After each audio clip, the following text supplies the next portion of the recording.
Welcome to the Menopausal Women's Show for Nutrition, Health and Wellness. I am Michelle, and as a menopause coach, I work with women to transform their hormone health and well-being to achieve the life they want to achieve. On this podcast, I share research findings and hot topics, talk with other holistic healers, and share my own experiences to empower women to take steps to a better lifestyle. On this solo episode this week, I'm diving into the topic that many of us can relate to, feeling fatigue during the menopause. I will be talking about what you can eat to give you the energy boost you need to tackle your day. From the right nutrients to meal ideas, I have you covered today. So perimenopause and menopause often brings a host of symptoms, and fatigue is just one of them. Hormonal changes disrupt sleep, and stress can all leave us feeling drained. I know it. But did you know that the food you eat can play a big role in how energetic you feel? So let's start by understanding why our energy levels drop during this evolutionary change. So first and foremost, it's the hormonal shifts which affect our metabolism and energy production. Changes in sleep patterns can lead to daytime tiredness. Nutritional needs shift, and certain deficiencies that you can develop exacerbate fatigue. And so we're sitting here and we go, what can we do about it? What are the key nutrients for an energy during this stage of life? So to keep up our energy, focusing on key nutrients is essential. And today I'm going to share with you some of the top ones that we need to focus on that can really help boost our energy and how easily it can be to include them in our diet. So let's get cracking. Make sure you've got pen and paper if you want to take notes, or do come back and listen to this again. So the number one that we need to focus on is complex carbohydrates. But I'm going to make this easy for you, and it's not going to be complex. So despite carbs getting bad press over the years, particularly in our diet-obsessed world, women do need some form of carbs. By including carbs in our diet, there are several benefits. Carbs increase the healthy bacteria in our gut, which plays a huge role in our mental health. Carbs support the production of serotonin, which is a neurotransmitter that regulates mood, and an inadequate carb intake can increase our stress hormone, all impacting on our mood, anxiety, and overwhelm. And that's just some of the common symptoms in menopause. But most importantly, carbohydrates provide a steady energy by keeping our blood sugar levels balanced. And that's really, really key. You need some sort of carbohydrates to keep the blood sugar levels balanced. But what sort of food sources are we talking about that you could include? And bear in mind, and this is really key when we talk about carbohydrates, we've really got to think about the quantity. You need to find the right balance by not having too much and feeling really bloated, overfull and tired, but not having too little. So what are the typical sources that we're looking at? So you're looking at your whole grains, your oats, your quinoa, your chickpeas, your kidney beans, your sweet potato, butternut squash. As a meal idea, you could start your day with a bowl of overnight oats topped with berries, yogurt, and a sprinkle of nuts. Or if that doesn't really take your fancy, how about a bagel with cream cheese? Or if you're really not a morning person, smoothies. A smoothie which includes some sort of fats, protein and carb, for example, perhaps peanut butter, Greek yogurt, oats and frozen fruit. You might find that more easily digestible. So when we're talking about energizing our day, we do really need to think about including some sort of carbs. The next key area to include is protein. So protein is essential for our bodily processes. It's the DNA for all our cells. Protein is required to help repair muscles, keep you feeling full, and preventing those energy dips that you may feel. And again, what are the sort of food sources we're talking about? We're not just talking about meat. It can include fish, which includes prawns, mussels, all of which you can buy relatively cheap and frozen. Eggs are a huge source of protein, along with milk, yogurt, especially Greek yogurt, and cottage cheese. Nuts and seeds such as almonds, walnuts, pumpkin, and chia seeds are all high in protein. Tofu and tempeh are good sources, and lots of beans and pulses are cheap plant-based sources. So on face value, if you just noted down a few of those, we have a lot to choose from. And then you go, but hang on a minute, Michelle, what sort of meal ideas can I share? Can I share with you to put it into context when we talk about protein? Curries of all kinds, stews, casseroles, one pot roast, stir fries. Add in your fish. That's the quickest thing for me, is adding in the frozen fish, obviously defrosted, into my lunches, okay, with a big bowl of salad, or beans to my salad, like a 3-bean salad. Ideas for snacks: hummus. Who cannot get enough of hummus? I absolutely love hummus. I do make my own. So hummus, a couple of hard-boiled eggs, Greek yogurt with fruits and nuts, and maybe try a smoothie if you've got time to make it. So far we've got, you need some sort of carbs, you need some sort of protein to keep you energized, and number 3 is the healthy fats. And again, this area seems to be an area that creates a lot of anxiety.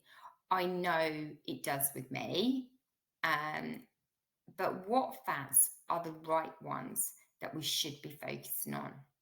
Now, we all need to have some fats in our diet because it supports brain health, keeps us feeling full.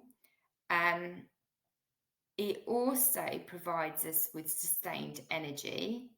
But more importantly, it helps us poo, which sounds really, really bad. So we really do need to narrow down the type of fat, though, because you'll hear a lot about saturated fat, which can lead to increased risk of developing heart and circulatory diseases. But that's not what we're talking about. What we're talking about is the good fats, the avocados, the nuts, the seeds, the olive oil, the fatty fish, mackerel. If people like mackerel, is a fatty fish, and that can be easily, readily available. But again, you're going to ask me, how can I add it into my life? Avocados in salads, part of breakfast, drizzle over olive oil over vegetables and salads, add some sort of fatty fish to breakfast, lunch, or dinner. Snack on walnuts, and even try adding chia seeds to dishes. Now, they're your 4 main groups, right? And 3 main groups. You've got to think about your carbs, your protein, and your healthy fats. But what else? What else can keep you energized throughout the day? And there's 2 more, okay? 2 more. Number 4 for us is vitamins, but particularly B vitamins. And B vitamins are essential for energy during perimenopause and menopause because they help the body to metabolize that food into energy, and it really helps with the brain function. Now, by ensuring that we have these vitamins in our diet, we can increase our energy, reduce brain fog, and help with the belly fat. Now, I'm anticipating the next question to be which ones. And to cover off at a high level, B6 is good for brain health and cognitive function. B12 helps converting food into energy, and folate helps with the hot flashes. But before you go ahead and jump into buying a whole load of supplements, let's take a simple step back and have a look at what we can eat to get some of these vitamins. Now, what's included? What foods include B vitamins? You've got your leafy green vegetables, spinach, kale. You've got your whole grains. You've got your eggs. You've got your lean meats. So all of a sudden, with what I've just shared previously, it sounds simple to help with meal ideas. And this is, if you can stomach it, was amazing. I had chicken liver curry last night, full of protein, low fat, but high and lots of vitamins, B vitamins, vitamin C. So have a think about if you haven't considered having liver curry.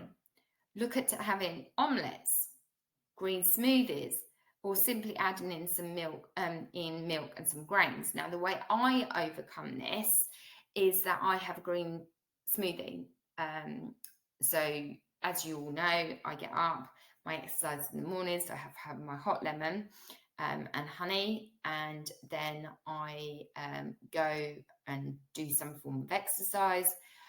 Shower change, and then just before I start fueling with real food for my first meal of the day, I actually have a green smoothie, and that's simply celery, cucumber, spinach, and kale. So you can start with thinking about a green smoothie. So, to what we've already spoken about, it seems that this could be coupled with some of the suggestions that I've already made. So it's not as if to say from listening to this podcast or watching it on YouTube that we're going, okay, that's something else that I need to think about separately to add in. We'll come on to how this all combines together. So the final one that I think is really, really key that we need to consider, okay, and just become more aware about is the vitamin magnesium. Now, I love this one, and I'm hoping it's going to make you smile because magnesium has so many benefits. Okay, it not only does it help you with your energy, okay, it helps with muscles to function, so you've got your muscles working for you. It's also known to help with symptoms of anxiety, preventing osteoporosis. It hugely researched has helped with sleep, helps with healthy digestion. So in my world, magnesium is a winner overall for everything that we are going through as part of this evolutionary journey. So where do we get magnesium from? Now this will make you smile. Dark chocolate. Yeah, I know some of you do like that little bit of sweetness, so dark chocolate. Nuts, seeds, leafy green vegetables, dried apricots, bananas, avocado, Greek yogurt, beans, pulses. Like there are so many options for us to include in our daily lifestyle. Like I've already suggested on some of those snack ideas or meal ideas, but for this, asparagus pasta, spinach into smoothies or onto salad, bean curry, lentil curry, eating nuts. Options are endless and they're so quick and simple. So now that we know what to eat and you have a few meal ideas, let's talk about how we can incorporate these foods into our daily routine with some practical tips. So the tips for energizing eating, and this is what we're talking about, okay? It's you need to eat to feel energized and combat that fatigue. You need to think about eating regular balanced meals. And I've talked about this on a number of occasions. Skipping those meals can cause energy crashes. Aim to eat balanced meals every 3 to 4 hours. When we say balanced meals, it's not just breakfast, lunch, and dinner. These you can include some snacks because I know some of you are not a morning person, but you do need something to start off with, which is hence why I suggest a smoothie. Do stay hydrated, okay? Dehydration can make us feel sluggish. So drink plenty of water and include hydrating foods like cucumber and watermelon. Limit those sugary foods. While they provide you with a quick energy boost, the crash afterwards can leave you feeling so much more tired. So look at your fruits and your honey. Go for smarter options. Snack smartly. Choose snacks that combine protein, healthy fats, and fibre. So apple slices with peanut or almond butter, hummus with veggie sticks. And again, let's just avoid a bit of caffeine in the afternoon, because caffeine can interfere with your sleep, affecting the energy levels next day. So switch to decaf or to herbal teas after lunch. Now, to summarise it up for you and in hope to generate your own ideas of how simple changes can be incorporated into your lifestyle, I'm going to give you a quick overview of a meal plan just to help generate an energising day. So we could just take a look at breakfast. For me, as you know, I very much have overnight porridge oats, particularly when I'm travelling into the office. And I do vary, and I have homemade muesli also, which has the nuts and the chia seeds, the oats, the dried apricots, cranberries. But for breakfast ideas, you could have Greek yogurt with just chia seeds, mixed berries and sprinkled nuts, as I suggested, overnight porridge oats. Or you could have a couple of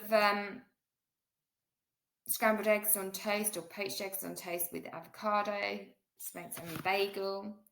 Take a mid-morning snack, which could be a handful of walnuts and a small apple. For lunch, again, maybe slightly prepped, but have a think about getting quinoa salad or salad with chickpeas. Include those cucumber, cherry tomatoes, sprinkle it with olive oil, or even simply, for me, as I said, I do my salad boxes, which includes lettuce, spinach, tomatoes, cucumber, and then I add like the fish because it's a quick win for me, particularly as my family don't particularly like fish. So you go can of tuna, the prawns, the mussels. So start thinking about that, or the tuna. Your afternoon snack could be carrot sticks with hummus or a protein smoothie with almond milk, spinach, and a banana. And again, if you're not a morning person, take the recommendation of protein smoothie with almond milk, spinach, and banana as your first one. And dinner could be grilled chicken or tofu with steamed broccoli, sweet potato, and a drizzle of olive oil. And then I have puddings, and we could do a whole podcast on how I incorporate puddings. But if you want an evening snack, have a couple of dark chocolate squares and a couple of herbal tea. I don't recommend eating a whole bar of dark chocolate for obvious reasons, because though it has benefits to eat dark chocolate, you need to couple it with the belly fat and what your goals are. But if that's what you fancy, that's what you fancy. So there you have it. A very short episode, but I'm really hoping it's opened up a new world of ideas for you. So thank you for joining me. Eating the right foods can make a world of difference in how you feel during the menopause, and it helping you to reclaim your energy and feel more vibrant every day. Remember, I'm not asking you to do all of this. It's just small changes add up. So start by adding just one food or a habit at a time, drinking more water. Just start one small baby step today, because those small steps turn into daily habits. Those daily habits will make you go and stride your journey to the greatness. So if you've enjoyed this episode, please subscribe, share, and leave a review. And until next time, my friends, take care of yourself and keep nourishing your body with love and intention.